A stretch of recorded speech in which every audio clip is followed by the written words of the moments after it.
Producer ಲೀಯರ್ web ಅವರ ಗ್ರಾಹಕರು ತನಿಖೆ ಕೊನೆಯವರೆಗೂ ಜವಾಬ್ದಾರಿಯಿಂದ ಮುಂದುವರಿಯುತ್ತದೆ. ಇಂದು ಚಳಿಗಾಲದ ಆರಂಭವನ್ನು ಸೂಚಿಸುವ ಇಬ್ಡಾಂಗ್ ಆಗಿದೆ. ಇತ್ತೀಚಿನ ದಿನಗಳಲ್ಲಿ ಚಳಿಗಾಲದಲ್ಲಿ ಒಂದು ಎಲೆಕ್ಟ್ರಿಕ್ ಮ್ಯಾಟ್ ಇದ್ದರೆ ಸಾಕು, ಬೆಚ್ಚಗಿನ ಒಂಡೋಲ್ ಕೋಣೆಯ ಕೆಳಭಾಗದ ಅಗತ್ಯವೇ ಇರುವುದಿಲ್ಲ. ವಿಶೇಷವಾಗಿ ಆರೋಗ್ಯಕ್ಕೆ ಒಳ್ಳೆಯದು ಎಂದು ಹೇಳಲಾಗುವ ಜೇಡ್ನಿಂದ ಮಾಡಿದ ಜೇಡ್ ಮ್ಯಾಟ್ಗಳು ಪೋಷಕರಿಗೆ ನೀಡುವ ಉಡುಗೊರೆಯಾಗಿ ಅಥವಾ ಆರೋಗ್ಯ ಉತ್ಪನ್ನವಾಗಿ ಗ್ರಾಹಕರಿಂದ ಹೆಚ್ಚಿನ ಪ್ರೀತಿಯನ್ನು ಪಡೆಯುತ್ತಿವೆ. ಆದರೆ ಈ ಜೇಡ್ ಮ್ಯಾಟ್ನಲ್ಲಿರುವ ಜೇಡ್ ನಿಜವಾಗಿಯೂ ಅಸಲಿಯೇ ಎಂದು ನೀವು ಎಂದಾದರೂ ಯೋಚಿಸಿದ್ದೀರಾ? ಜೇಡ್ ಮ್ಯಾಟ್ನ ಜೇಡ್ ಪ್ಯಾಕಿಂಗ್ನ ಒಳಗಿರುವುದರಿಂದ ಗ್ರಾಹಕರು ಅದನ್ನು ಸ್ವತಃ ಪರಿಶೀಲಿಸುವುದು ಕಷ್ಟಕರವಾಗಿರುತ್ತದೆ. ಜೇಡ್ ಮ್ಯಾಟ್ನ ಅಡಗಿರುವ ರಹಸ್ಯವನ್ನು ವಿತರಣಾ ತಜ್ಞ ಪ್ರೊಡ್ಯೂಸರ್ ಆನ್ ಸಂಗ್ ಜಿನ್ ಅವರು ತನಿಖೆ ನಡೆಸಿದ್ದಾರೆ. ಗ್ರಾಹಕರನ್ನು ವಂಚಿಸುವ ನಕಲಿ ಜೇಡ್ ಮ್ಯಾಟ್ಗಳನ್ನು ಬಯಲಿಗೆಳೆಯಲಾಗುತ್ತಿದೆ. ವಿತರಣಾ ತಜ್ಞ producer Ahn Sung Jin. Jade ಮ್ಯಾಟ್ನಲ್ಲಿರುವ ಜೇಡ್ನ ಅಸಲಿಯತ್ತನ್ನು ತಿಳಿಯಲು ಬಯಸಿದ ಮಾಹಿತಿ ನೀಡಿದವರನ್ನು ನಾವು ಭೇಟಿಯಾದೆವು. ನಮಸ್ಕಾರ. ಹೌದು, ಇಲ್ಲಿ 6 ವರ್ಷಗಳಿಂದ ಜೇಡ್ ಮ್ಯಾಟ್ ರಿಪೇರಿ ಅಂಗಡಿಯನ್ನು ನಡೆಸುತ್ತಿರುವ ಮಾಹಿತಿ ನೀಡಿದವರು. ಮ್ಯಾಟ್ನ ಹೊರಭಾಗದಲ್ಲಿ ಜೇಡ್ ಅನ್ನು ಅಂಟಿಸಿ ಕಣ್ಣಿನಿಂದ ನೋಡಬಹುದಾಗಿದ್ದ ಉತ್ಪನ್ನಗಳಿಗಿಂತ ಭಿನ್ನವಾಗಿ ಇತ್ತೀಚಿನ ದಿನಗಳಲ್ಲಿ ಜೇಡ್ ಅನ್ನು ಒಳಗಡೆ ಹಾಕಿರುವ ಉತ್ಪನ್ನಗಳು ಹೆಚ್ಚಾಗುತ್ತಿವೆ ಎಂದು ಹೇಳಲಾಗುತ್ತದೆ. ಮಾಹಿತಿ ನೀಡಿದವರು ಜೇಡ್ ಮ್ಯಾಟ್ ಅನ್ನು ರಿಪೇರಿ ಮಾಡುವಾಗ ಅದರ ಒಳಗಿರುವ ಜೇಡ್ ನಿಜವಾಗಿಯೂ ಅಸಲಿ ಜೇಡ್ ಹೌದೇ ಎಂಬ ಸಂಶಯವನ್ನು ಹೊಂದಿದ್ದರಂತೆ. 이런 거로 사실은 제가 보기에는 옥의 성분 자체가 과연 얼마나 붙어 있을까 좀 들어 있을까 의심스러운 정도가 많고요. 그리고 ಜೇಡ್ ಮ್ಯಾಟ್ ರಿಪೇರಿ ಮಾಡುವಾಗ ಸಿಕ್ಕಿದ ಕಲ್ಲು ಎಷ್ಟು ಆಶ್ಚರ್ಯಕರವಾಗಿತ್ತೆಂದರೆ ಅದನ್ನು ಪ್ರತ್ಯೇಕವಾಗಿ ಇಟ್ಟುಕೊಂಡು ವರದಿಗಾರರಿಗೆ ತೋರಿಸುತ್ತಾರೆ. 꺼내놓은 이게 ಸುಣ್ಣದ ಕಲ್ಲಿನ ಪುಡಿಯನ್ನು ಈ ರೀತಿ ಕಲ್ಲಿನ ಆಕಾರದಲ್ಲಿ ಮಾಡಿ ಅದರ ಮೇಲೆ ಚುಂಚಿಯಾ ನೆಫ್ರೈಟ್ ಎಂದು ಬರೆದು ಅಂಟಿಸಿ ಅಕ್ಷರಗಳನ್ನು ಕೆತ್ತಿದ್ದಾರೆ. ಮುಟ್ಟಿದಾಗಲೆಲ್ಲ ಕೈಗೆ ಬಿಡಿಯಾಗಿ ಅಂಟಿಕೊಳ್ಳುವ ಪುಡಿ. ಯಾರು ನೋಡಿದರೂ ಇದು ಜೇಡ್ ತರಹ ಕಾಣಿಸುವುದಿಲ್ಲ. ಪುಡಿಯಾಗುತ್ತಿದೆ ಅಲ್ವಾ? ಹೌದು.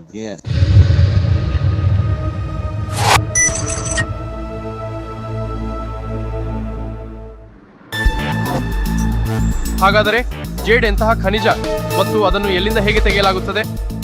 ನಮ್ಮ ದೇಶದ ಚುಂಚಿಯಾನ್ನಲ್ಲಿ ನೆಫ್ರೈಟ್ ಗಣಿ ಇದೆ. 1974ರಲ್ಲಿ ಸ್ಥಾಪನೆಯಾದ ಈ ಗಣಿಯಿಂದ ವಾರ್ಷಿಕವಾಗಿ 160 ಟನ್ ನೆಫ್ರೈಟ್ ಅನ್ನು ಹೊರತೆಗೆಯಲಾಗುತ್ತದೆ. ಗಣಿಯ ಸುರಂಗದ ವಿವಿಧೆಡೆ ಛಾವಣಿ ಮತ್ತು ಗೋಡೆಗಳಲ್ಲಿ ನೆಫ್ರೈಟ್ನ ಖನಿಜದ ಪದರಗಳು ಕಂಡುಬರುತ್ತವೆ. ನೆಫ್ರೈಟ್ನ ಖನಿಜದ ಪದರವು ಸುತ್ತಲಿನ ಕಲ್ಲುಗಳಿಗಿಂತ ಬಣ್ಣದಲ್ಲೇ ಭಿನ್ನವಾಗಿರುತ್ತದೆ.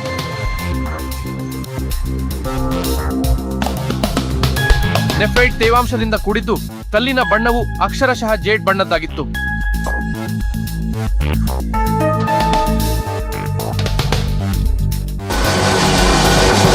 ಜೇಡ್ ಅನ್ನು ಹೊರತೆಗೆಯುವುದು ಜೇಡ್ ಪದರವಿರುವ ಸ್ಥಳದಲ್ಲಿ ರಂಧ್ರ ಕೊರೆಯುವ ಡ್ರಿಲ್ಲಿಂಗ್ ಕೆಲಸದಿಂದ ಪ್ರಾರಂಭವಾಗುತ್ತದೆ. ರಂಧ್ರದಲ್ಲಿ ಸ್ಫೋಟಕಗಳನ್ನು ಇಟ್ಟು ಸ್ಫೋಟಿಸಿದ ನಂತರ ಆ ಅವಶೇಷಗಳ ರಾಶಿಯಿಂದ ಗಣಿಗಾರರು ಕಲ್ಲಿನೊಂದಿಗೆ ಬೆರೆತಿರುವ ಜೇಡ್ ಅನ್ನು ಮೊದಲ ಹಂತದಲ್ಲಿ ಪ್ರತ್ಯೇಕಿಸುತ್ತಾರೆ.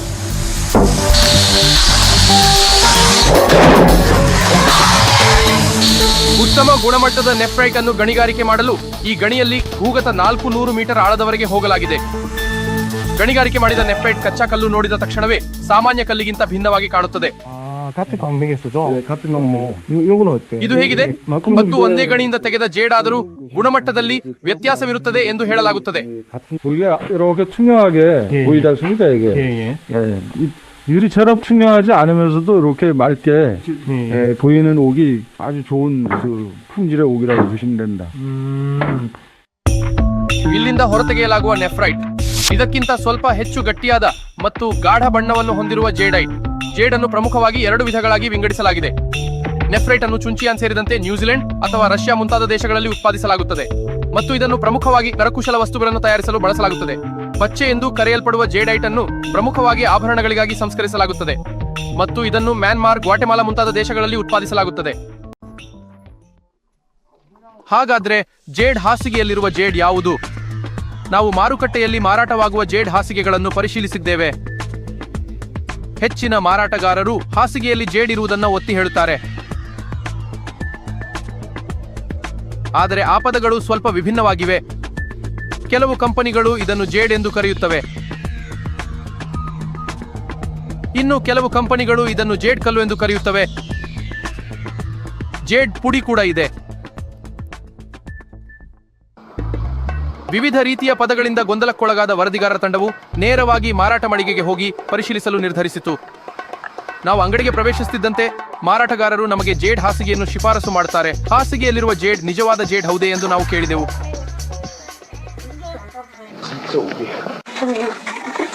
가짜 옷도 많다고 했어. 아니 그 책은 인도는 저하고 말것다는데 그러면 안 되죠. 만약에 저희 옷이 정말 이게 가짜다 그러면 다른 옷이 가짜라 생각하시면 돼요. 옷가라는 옷을 준 옷속에 들어가기 때문에 투명한 옷, 입살, 희귀성까지 돼요. 그러니까 가격을 결정하시는 거예요. 이걸 그럼 종류로 따지면 책 도구? 그럼요. 견물로 측면 소금으로 보셔도 되는 거예요. ಹಾಗಾದರೆ ಜೇಡ್ ಕಲ್ಲು ಅಂದರೆ ನಿಜಕ್ಕೂ ಏನು? ಹಾಸಿಗೆಯಲ್ಲಿ ಜೇಡ್ ಕಲ್ಲು ಇದೆ ಎಂದು ಜಾಹೀರಾತು ನೀಡಿದ ಮತ್ತೊಂದು ಮಾರಾಟ ಮಳಿಗೆಗೆ ನಾವು ಭೇಟಿ ನೀಡಿದೆವು. 없더라고요. 한참 돌아보기만 하고. 저게 옥돌이요? 상품가 보죠? 네, 이게 옷돌이고요. 이거는 황토돌. 옥하고 옥돌하고는 뭐가 특별해?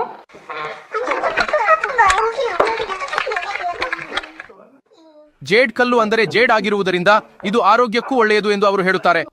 원숭이선은 단들 함유량이 높아서 키로에 대면 혈액순환 잘 되고 근육통이나 약간 효과가 있어요. 몸 앉으실 때 힘들었으면 힘드시고 하세요. ನಿಜವಾಗಿಯೂ ಜೇಡ್ ಇದೆ ಎಂದು ಮಾರಾಟಗಾರರು ಹೇಳುತ್ತಿರುವುದು ನಿಜವೇ? ನಾವು ಕೊರಿಯಾ ರತ್ನ ಮೌಲ್ಯಮಾಪಕರ ಸಂಘಕ್ಕೆ ಭೇಟಿ ನೀಡಿದೆವು.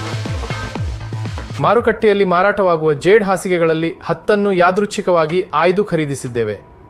ಈ ಹಾಸಿಗೆಗಳಲ್ಲಿ ಜೇಡ್ ಕಲ್ಲು ಅಥವಾ ಜೇಡ್ ಪುಡಿ ಇದೆ ಎಂದು ಮಾರಾಟಗಾರರು ಹೇಳುತ್ತಿದ್ದರು. ಹಾಗಾದರೆ ಇವುಗಳಲ್ಲಿ ಎಷ್ಟು ಹಾಸಿಗೆಗಳಲ್ಲಿ ನಿಜವಾದ ಜೇಡ್ ಬಳಸಲಾಗಿದೆ ಎಂಬುದನ್ನು ಪರಿಶೀಲಿಸೋಣ. ಮೊದಲಿಗೆ ಮಾರುಕಟ್ಟೆಯಲ್ಲಿ ಸುಮಾರು 3 ಲಕ್ಷ ವೋನ್ ಬೆಲೆಗೆ ಮಾರಾಟವಾಗುವ ಜೇಡ್ ಹಾಸಿಗೆಯನ್ನು ಬಿಡಿಸಿದಾಗ ಜೇಡ್ ಬಣ್ಣವನ್ನು ಹೋಲುವ ಕಲ್ಲುಗಳು ಕಾಣಿಸುತ್ತವೆ. ಅವುಗಳಲ್ಲಿ ಒಂದನ್ನು ಬಿಡಿಸಿ ನೋಡಿದೆವು.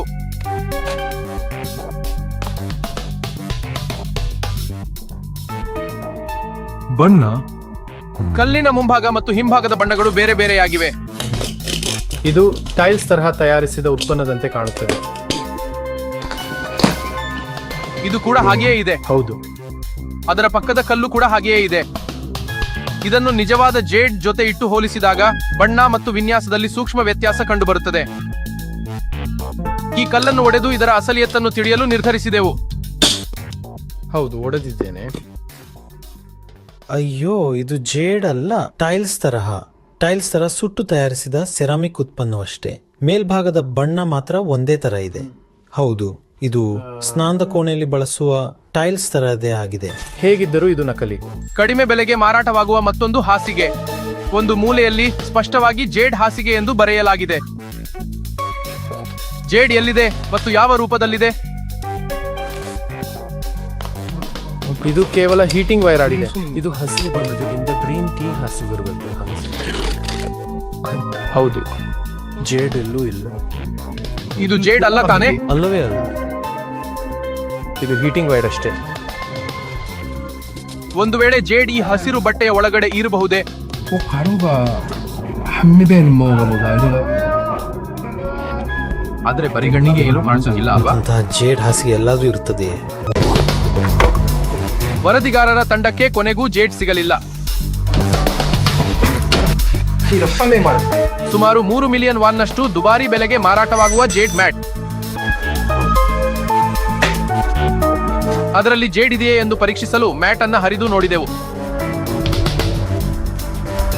ಮ್ಯಾಟ್ನ ಒಳಗೆ ಚಪ್ಪಟೆಯಾದ ಮತ್ತು ದುಂಡಗಿನ ಬಿಳಿ ಬಣ್ಣದ ಕಲ್ಲುಗಳು ಕಂಡುಬಂದವು. ಈ ಕಲ್ಲುಗಳು ನಿಜವಾಗಿಯೂ ಜೇಡ್ ಹೌದೇ? ನೆಫ್ರೈಟ್ ಜೇಡ್ನ ವಿಷಯಕ್ಕೆ ಬಂದರೆ ರಾಸಾಯನಿಕ ಸೂತ್ರವು CaMgFe2SiO4. ಅದರಿಂದ CO3 ಕಾರ್ಬೋನೇಟ್ ಇಲ್ಲವೇ ಇಲ್ಲ. ಅದರಿಂದ ಸಾರರಿಕ ಹೈಡ್ರಿಕ್ ಆಮ್ಲಕ್ಕೆ ಯಾವುದೇ ಪ್ರತಿಕ್ರಿಯೆ ಇರಲು ಸಾಧ್ಯವಿಲ್ಲ. ಮೊದಲು ನೆಫ್ರೈಟ್ ಜೇಡ್ ಮೇಲೆ ಸಾರರಿಕ್ತ ಹೈಡ್ರೋಕ್ಲೋರಿಕ್ ಆಮ್ಲವನ್ನ ಹಾಕಿ ನೋಡಿದೆವು. ಯಾವುದೇ ಪ್ರತಿಕ್ರಿಯೆ ಇಲ್ಲ. ಆದರೆ ಮ್ಯಾಟ್ನೊಳಗಿನ ಕಲ್ಲಿನ ಮೇಲೆ ಸಾರರಿಕ್ತ ಹೈಡ್ರೋಕ್ಲೋರಿಕ್ ಆಮ್ಲವನ್ನ ಹಾಕಿದಾಗ ಗುಳ್ಳೆಗಳು ಬರಲಾರಂಭಿಸಿದವು. ಇದು ಕುದಿಯುತ್ತಿದೆ. ನೆಫ್ರೈಟ್ಗಿಂತ ಸಂಪೂರ್ಣವಾಗಿ ಭಿನ್ನವಾದ ಪ್ರತಿಕ್ರಿಯೆಯನ್ನ ತೋರಿಸುತ್ತದೆ. ಸಾರಯುಕ್ತ ಹೈಡ್ರೋಕ್ಲೋರಿಕ್ ಆಮ್ಲದಲ್ಲಿ ಗುಳ್ಳೆಗಳು ಬಂದರೆ ಅದರಲ್ಲಿ CO3 ಕಾರ್ಬೋನೇಟ್ ಇದೆ ಎಂದರ್ಥ. ಅಂದರೆ ಕಾರ್ಬೋನೇಟೆಡ್ ಪಾನೀಯಗಳಿರುವ ಕಾರ್ಬನ್ ಡೈಆಕ್ಸೈಡ್ ಅಂತನ್ನು ಹೊಂದಿರುವ ನೆಫ್ರೈಟ್ ಈ ಜಗತ್ತಿನಲ್ಲೂ ಸಾಧ್ಯವೇ ಇಲ್ಲ. ಜೇಡ್ ಪುಡಿ ಇದೆ ಎಂದು ಹೇಳಲಾದ ಮತ್ತೊಂದು ಮ್ಯಾಟ್. ಮ್ಯಾಟ್ ಅನ್ನು ಹರಿದಾಗ ಟೀ ಬ್ಯಾಗ್ನಂತಹ ಚೀಲದಲ್ಲಿರುವ ಬಿಳಿ ಪುಡಿ ಕಾಣಿಸುತ್ತದೆ. ಕೈಯಿಂದ ಮುಟ್ಟಿ ನೋಡಿದಾಗ ಮರಳನ್ನ ಮುಟ್ಟಿದಂತೆ ತರಿತರಿಯಾದ ಕಣಗಳು ತಿಳಿಯುತ್ತವೆ. ಇದನ್ನು ಜೇಡ್ ಪುಡಿಯೊಂದಿಗೆ ಹೋಲಿಸಿ ನೋಡಲು ನಿರ್ಧರಿಸಿದೆವು.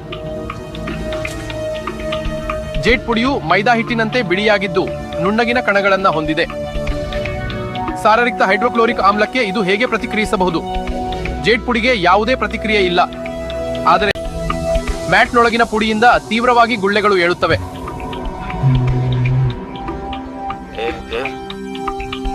ಸಾರಯುಕ್ತ ಹೈಡ್ರೋಕ್ಲೋರಿಕ್ ಆಮ್ಲಕ್ಕೆ ಗುಳ್ಳೆಗಳನ್ನು ಉಂಟುಮಾಡುವ ಈ ಜೇಡ್ ಮ್ಯಾಟ್ನಲ್ಲಿರುವ ಖನಿಜಗಳ ಅಸಲಿ ಗುರುತು ಏನು?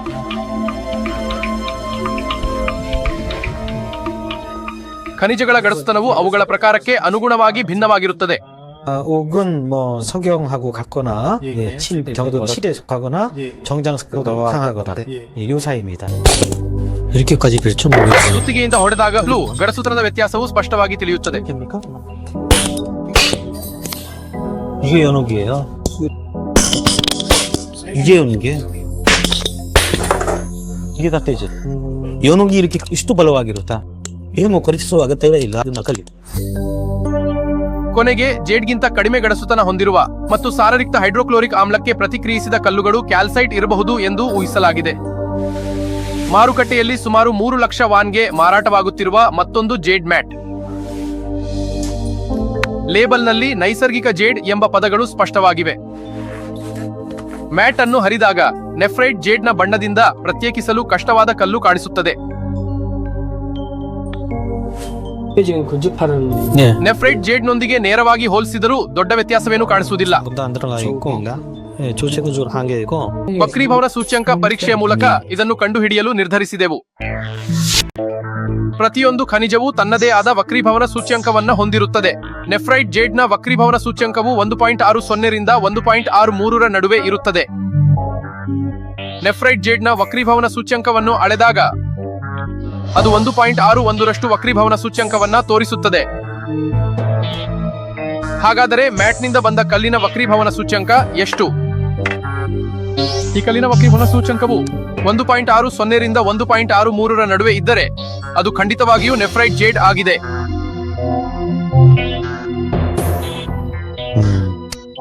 ಇದು ನೆಫ್ರೈಟ್ ಜೇಡ್ ಆಗಿದ್ದರೆ ವಕ್ರೀಭವನ ಸೂಚ್ಯಂಕವು 1.62 ಬರಬೇಕು.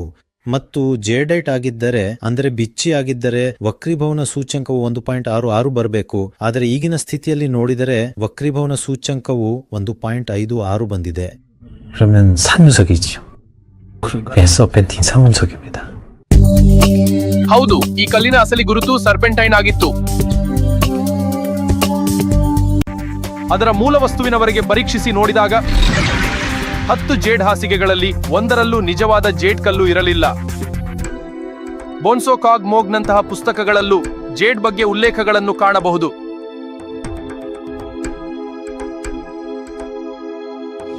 ಇದರಲ್ಲಿ ಜೇಡ್ ಅನ್ನು ಪುಡಿ ರೂಪದಲ್ಲಿ ಸೇವಿಸಿ ಆರೋಗ್ಯಕ್ಕೆ ಪ್ರಯೋಜನಕಾರಿ ವಸ್ತುವಾಗಿ ವಿವರಿಸಲಾಗಿದೆ.